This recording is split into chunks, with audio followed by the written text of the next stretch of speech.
नमस्कार, पंजाब केसरी.com देख रहे हैं आप। मैं हूं आपके साथ सतीन शर्मा। 4 जून लोकसभा चुनाव का परिणाम आप सभी को याद होगा। जब ये परिणाम सामने आए तो कई लोगों को चौंका करके रख दिए। क्या एग्जिट पोल और क्या आंकड़े बीजेपी को हैरान में डाल दिया। वहीं इंडिया अलायंस काफ़ी खुश नज़र आ रही थी। उसके बाद से बीजेपी के तमाम बड़े नेता कहते नजर आए थे कि इस पे विचार किया जाएगा कि आखिर ये कैसा हुआ, क्योंकि बीजेपी की तरफ से नारा लगाया जा रहा था अब की बार 400 पार।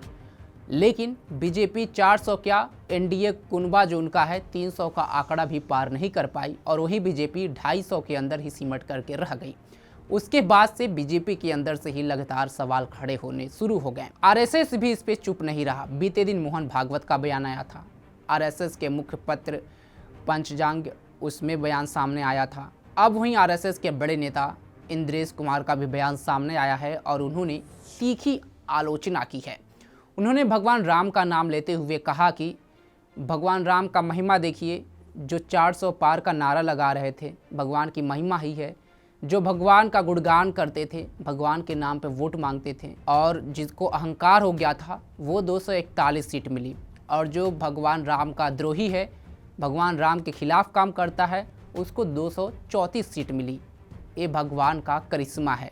सुनिए इंद्रेश कुमार ने क्या कुछ कहा। अभी इस 2024 में भी राम राज्य का विधान देखिए, लोकतंत्र के परम में कैसा है। जिन्होंने राम की भक्ति की पर धीरे धीरे अहंकार आ गया, उस पार्टी को सबसे बड़ी पार्टी घोषित कर दिया और उसका और जो पूरा उसको मत मिलना चाहिए, जो शक्ति मिलनी चाहिए, वो भगवान ने अहंकार के कारण हुआ।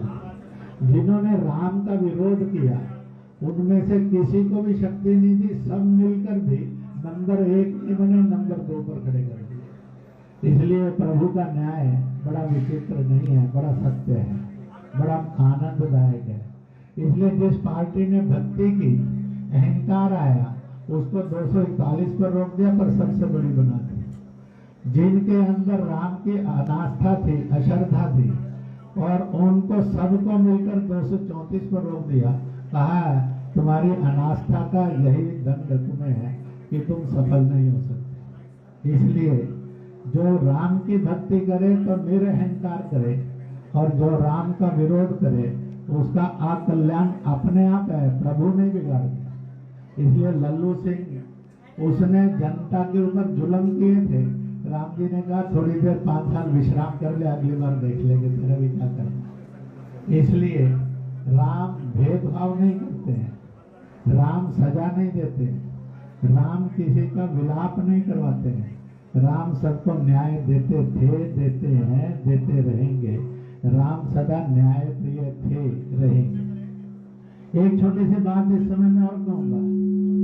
राम और सीता का प्रत्याग कहानी आपने क्या पढ़ी है मैं जानता नहीं, परंतु मैं सुना जरूर देता हूँ। राम राज्य करते करते हर 100 वर्ष के बाद अश्वमेध यज्ञ करते थे, जिस समय कोई कर्जदार ना रहे, कोई रोगग्रस्त ना रहे, कोई बिना छत के नहीं रहे, कोई बिना शिक्षा के नहीं रहे, कोई बिना रोजगार के नहीं रहे।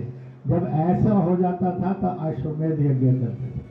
कहते हैं कि उन्होंने 100 वर्ष के बाद 100 अश्वमेध यज्ञ किए। इसलिए राम का राज्य 11,000 वर्ष का राज्य था।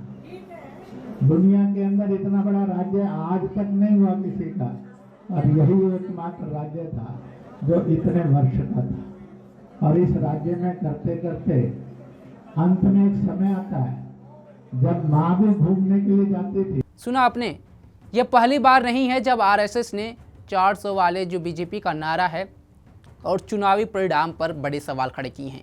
इसके पहले आरएसएस के प्रमुख मोहन भागवत भी बिना नाम लिए बीजेपी पर निशाना साध चुके हैं। और वहीं आरएसएस का जो मुख्य पत्र है उसमें भी बीजेपी के जो कम सीट आई है उसको लेकर के आलोचना की जा चुकी है। और उसमें भी लिखा था कि 400 का नारा देना कहीं ना कहीं बीजेपी के लिए घातक साबित हुआ। खासकर जो नेता अपने ज़मीन पर नहीं उतरते हैं, पीएम मोदी के नाम पर वोट मांगते हैं, सिर्फ पीएम मोदी अकेले क्या कर पाएंगे। लेकिन अब देखना होगा कि एक तरफ से अगर बीजेपी की बात की जाए तो आरएसएस के नेताओं की तरफ से जो बयान सामने आए, बीजेपी तो इस पे चुप्पी साध ली है, लेकिन विपक्ष को अब मौका मिल गया है घेरने का। और आरएसएस के नेता के इस बयान पर लगातार विपक्ष बीजेपी पर और आरएसएस पर अब हमलावर होते जा रही है। इंद्रेश कुमार के बयान पर आपकी क्या राय है? क्या यही जो इंद्रेश कुमार ने बताया है या जो आरएसएस के मुखपत्र में लिखा था, क्या बीजेपी की सीट कम होने का यही कारण है? आपकी नज़र में क्या वो कारण है जो बीजेपी इस बार सीट नहीं ला पाई, बहुमत का आंकड़ा नहीं पार कर पाई और एनडीए 300 पार तक नहीं कर पाया? कमेंट बॉक्स में हमें जरूर बताएं। तमाम खबरों के लिए जुड़े रहें हमारे साथ और देखते रहें पंजाब केसरी.com। धन्यवाद।